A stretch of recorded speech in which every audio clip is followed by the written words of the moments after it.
Hlustið góðu vinir, ég skal segja ykkur sögu sem kennd við Emil og strákabör hans mörg. Í Beykiskógum Smálanda bjó hann fyrir löngu. Bærinn hans hét Kattholt og sveitin Skógarbjörg. Já, upp á tækjum fjöldamörgum, upp á þar hann fann.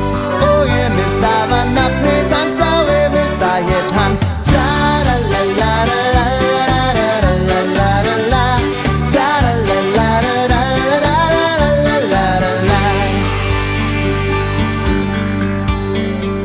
Hlustið góðu vinir, nú skal sögu af því segja sem að Emil gerði einn fagran dag í maí. Upp í topp á fánastöngan hífði systur sína, svo hún fengi útsýn yfir sveit og bæ. Já, það sem hann lét ógert var ekki kannski margt, og í það var það hanga þar og degi góðan var. Nú skulum við heyra hvernig hann í skál með súpu höfðu syngur dýrði og hon í fastur var.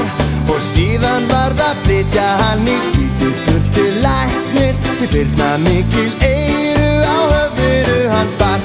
Þið getið varla hugsað ykkur æskans yfirleitt, sem aldrei brjóti súpuskál og skemmið ekki neitt.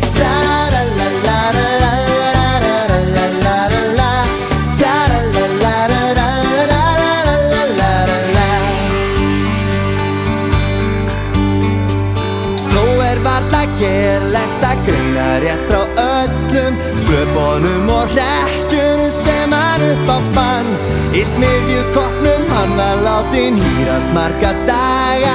Hugsið ykkur bara, svo þekkur var hann. Í Eykilundum smá